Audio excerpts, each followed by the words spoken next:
with thanks to CuriosityStream and Nebula for sponsoring this video. Oh, now you give me these. Yes, now I do. Okay, now I can do science and I can look rad as hell while doing it. I can see why this field appeals to some people. Lots of people follow this YouTube channel because of the vlogs I made during my PhD in atmospheric physics at the University of Exeter. Unfortunately, however, I had to graduate at some point, and that necessarily meant the end of my videos showing what doing a PhD was like.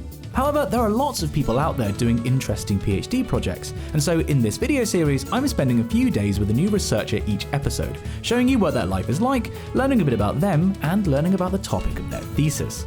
This episode, I've taken the Eurostar to the Netherlands to speak to a PhD student at the University of Wageningen, whose research is on something you studied in school. My name is Francesco, I'm Italian. I'm a fourth year PhD candidate here at Wageningen University at the Laboratory of Genetics, where I work on photosynthesis. Photosynthesis is the last non-explored yield-determining trait that we can still exploit to improve the yield of our crops. So we know a lot about this beautiful process of converting the radiating energy from the sun into the chemical energy that then sits into the sugars that power our planet, our ecosystems in the end, but we do not know a lot about how photosynthesis changes, how photosynthesis has been adapted to challenging environments, and we do not know a lot about how we can make photosynthesis more efficient. In order to do that, in my project we will look at natural variation, so-called, for photosynthesis. Specifically, we look into the family of Brassicaceae, which is a widespread, well-known, also rather important plant family. So in my project we're really trying to break down the blueprint for getting high photosynthesis in such a species that still shares most of the classical photosynthesis mechanisms with many other low-performing species. And for context, when Francesco talks about a species having higher photosynthesis, he's talking about a species photosynthesizing between 50 and 100% more efficiently than key crops like wheat and rice. This isn't some small improvement, this is potentially huge. The question is, how does that species do it? We all know this formula that we studied. In order to make photosynthesis happen, you need carbon dioxide, light, and you need water, and what you get out is, well, oxygen and sugars. Photosynthesis, is not a stable process as environment changes. It's an extremely dynamic process. And that makes perfect sense when you think how plants grow in nature. They grow under an environment in which, clouds come by, the sun irradiance changes, you could have rain or you could have fog, and all of these environmental factors mean that photosynthesis is extremely dynamic. And only now we're starting to get a bit of an idea about how dynamic it is and what makes it such a complicated process. Part of our work, or actually ultimately all of our work, is supposed to end up in stuff like this. Stuff we eat, stuff that produces the food that ultimately ends up on our tables, but also that feeds the animals we rely on, and so on and so forth. You may not have thought about the science that goes on in putting food on your table, but when it comes to growing food, every last fraction of a percent makes a difference when it comes to agricultural yields. And that means some serious science and some serious hardware. We're currently standing in one of the greenhouses we have available for research here at Wageningen University. This is kind of the center of our operations in a way. This is where a lot of our research happens because we have access to these various sizes of greenhouse compartments. This is where we do most of the growing of our plants. We have two compartments which are the most classical greenhouse compartment you can think about, and they are equipped with this gantry system, which will basically go over plants over time, and is equipped with a lot of cameras. It can do like thermal imaging, it can do near-infrared imaging, it can do RGB imaging, and this already gives us a wealth of data we've never had access to be honest. We have two other compartments, which I think are the coolest ones. They feature a fully automated conveyor belt system.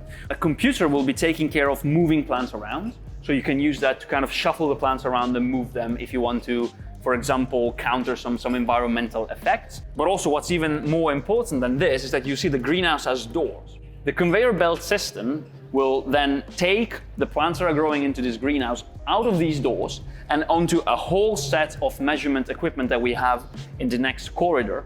This can grow up to 500 plants and in a matter of hours give us complete data set, for example, on the photosynthetic performance of all of them. This is something that we could only dream of a few years ago.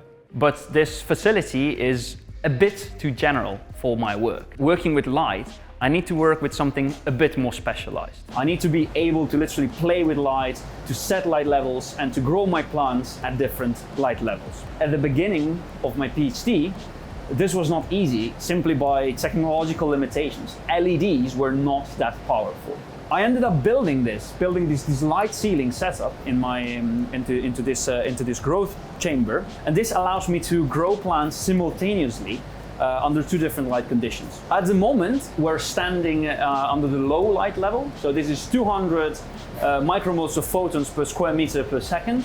And in general terms, that's a cloudy day. While to the back of the chamber, for obvious reasons, we usually apply the highlight treatments, and we're able to go up to 1800 micromoles of light per square meter per second. That is like the point irradiance you could measure at midday, around the summer solstice, in a very bright day around these latitudes, so around the Netherlands. But we apply that for 12 hours a day. So that's a lot. It's what we call a supernatural irradiance. The typical day in a climate room, or maybe half day in a climate room, involves things like, well, for example, setting the light levels. We have all of this connected to each and every driver of each and every light that feeds back into a Raspberry Pi computer. It basically gives us unlimited possibilities for playing with light. So now you see this is steady irradiance, it's always the same, but we can do all sorts of variations, fluctuations, you name it. Plant germination, for starters, this is like how lately we work with our plants. So we do germinate our seeds directly onto this kind of rock wool plugs. This is general plant care or glorified gardening, if you wish, because of course everything here is done with prime materials, and we work with like production horticulture grade stuff like rock wool and so on. This is lower light levels. On this side, this is what was it? Did you say it was as bright as the solstice midday This is in the Netherlands? Solstice radiance in the Netherlands for 12 hours a day. I may have damaged my cameras, like burnt them in. I hope not. I can literally barely see the camera. It is that bright. It is extraordinarily bright in here. This is one of those hazards of the job they do not warn you about. I stayed in Wageningen for a couple of days, and historical side note, I actually stayed in the hotel where German forces occupying the Netherlands capitulated to the Allies at the end of World War II. In fact, the breakfast room downstairs is where that capitulation actually happened. Almost certainly the most monumental place I've ever had a croissant. And to get around town, well, if you're in the Netherlands, you're gonna cycle. So not only is just cycling very Dutch, I'm specifically having to get used to this Dutch style of bike, which you may notice has no brakes. There's nothing on the handlebars apart from, the bar. So in order to brake, I'm having to reverse pedal, and it takes some getting used to. I've nearly crashed a couple of times. The cycling infrastructure here is incredible. There are super highways here for thousands of bikes. Why can't we have more of this? This is awesome. I don't mean the brakes. I mean this infrastructure. I think I'm getting the hang of it. Now this is the bit I normally forget to vlog properly, so I'm going to try and do it this time. The other reason that I'm in town, as well as talking to Francesco, is I'm giving some talks. I'm actually giving a talk today in this space, which is just... It's really, look, there's like an L-shaped seating pattern, and then there's the screen, the lectern, and a grand piano. So I could just sort of give an impromptu recital if the mood takes me. I should probably learn these slides. I am very happy and excited to see Simon Clark here. Thank you very much for coming, everyone, in person and online. I hope this is going to be interesting.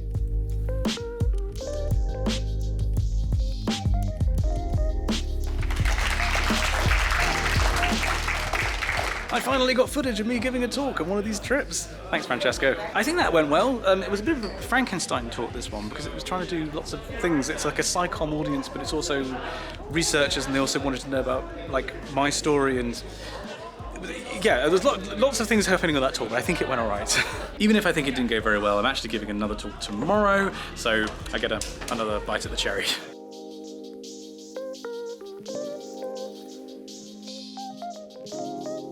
So out there's a row of white coats, right? We had to put these on because of the grade of lab that it's in. And then Francesco says, right, we're going to go film in here. We literally walked Less than 10 meters. What got me here actually started even before I went to university. So I was lucky in high school in Italy to have a brilliant sciences teacher. She basically devolved the whole of our 50, which is the final year of our biology classes, to biotechnology. I got really interested in that, and then I just kind of decided that I want to study biotechnology because, hey, that's cool, you know, genes, DNA, molecular biology.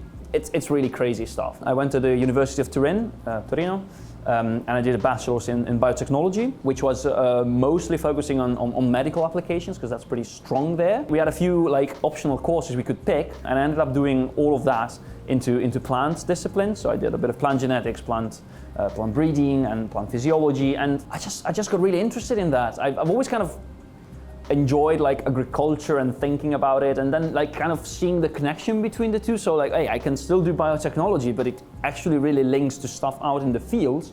That I think is really what clicked with me, and I was like, okay, so I want to move on and work further with plants. But then a friend of mine one day, like completely randomly, and he was like, yeah, you know, there's this place in the Netherlands, Wageningen, whatever, and yeah, they're like a leading university and this and that, so yeah, I'm considering applying there for my master's. And I was like, okay. I went to the website, I took a look at it, and in 5 minutes I made my mind. I was like, okay, I want to be there, I want to study there, I want to do it. It looked so cool. So I came here in Wageningen for my master's, where I studied plant biotechnology. And a thing you can do in the Netherlands as a almost finished student is you can write a PhD proposal. You can submit it to the national funding agency, and every year there's a few calls you can participate too. It's very hard. The level is extremely high, and usually you have like per call you have 20 to 30 applicants, and only 4 usually get the money. So we did that. We wrote a proposal. We wrote this beautiful, over-ambitious, crazy proposal that was, oh man, that was fun. That was really fun to make. So of course I didn't get it. In the meantime, private funders were interested in investing some money, and we had this kind of big, over-ambitious proposal sitting around. And so it was decided that they would invest in it. It would be kind of like be divided between researchers, and then I got the job. And here I am, 4 years later. Can I get you just to point and compare between the two? Yes. I just need the close-up. Yeah, that's like, this good, this good. bad. I do love working with students as a general statement. I really do enjoy sharing what I do and sharing what I know, and also sharing all of my struggles with them, because they need to learn and they need to see everything as it's happening. So I really do enjoy spending time with them. I do enjoy chatting with them, or getting stuck with them, or getting lost with them, or having all sorts of trouble with them. Can you describe what it feels like to be a scientific pioneer? Like, you are doing stuff that is a totally different thing, and you're training up the next generation of people. What does that feel like? So the first thing about being a scientific pioneer is feeling extremely weird when being called that. It is of course exciting. It's exciting when you look back and when you think, hey, I'm one of the first people to be doing this. It's of course also extremely challenging because there's nobody else you can turn to with your problems and with your struggles. It feels again like a privilege to be able to immediately kind of train a next generation of scientists into my little tiny niche, because it really gives them a very good idea of what science can be, of how exciting it can be, of how hard it can be, of how frustrating it can be. So I think that's why I like having students around, and that's why I like really showing them around, because I think being with me, they get all the good and all the bad.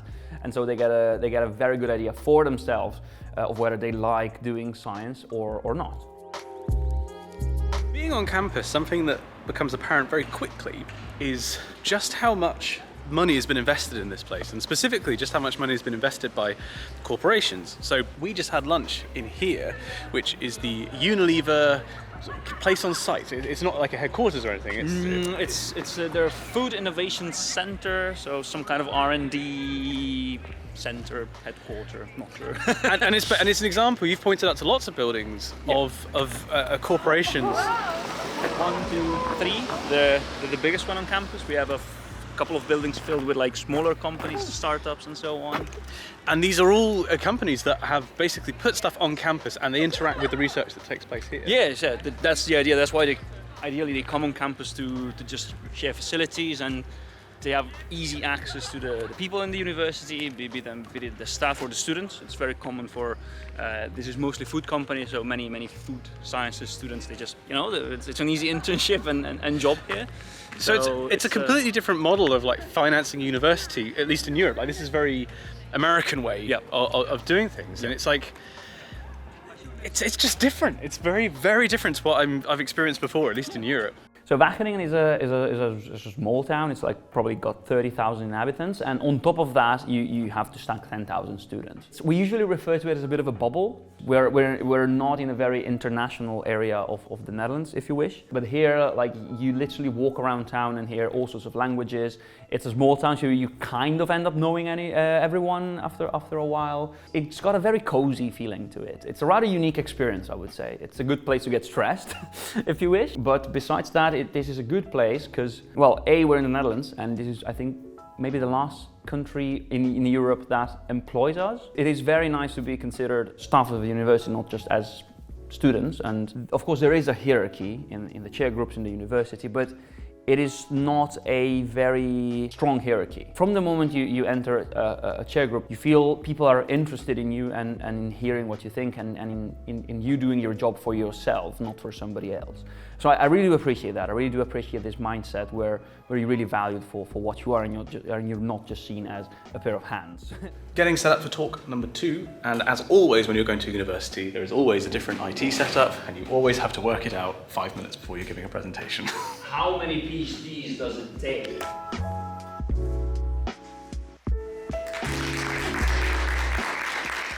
Oh, that went well. How can we feed a planet that's going to have 10 billion people on it? Like, how much of a challenge is that? That is a big challenge. We're not going to lie here. It's a massive challenge, especially when you think that we do not only have a population problem, we also have a climate problem, right?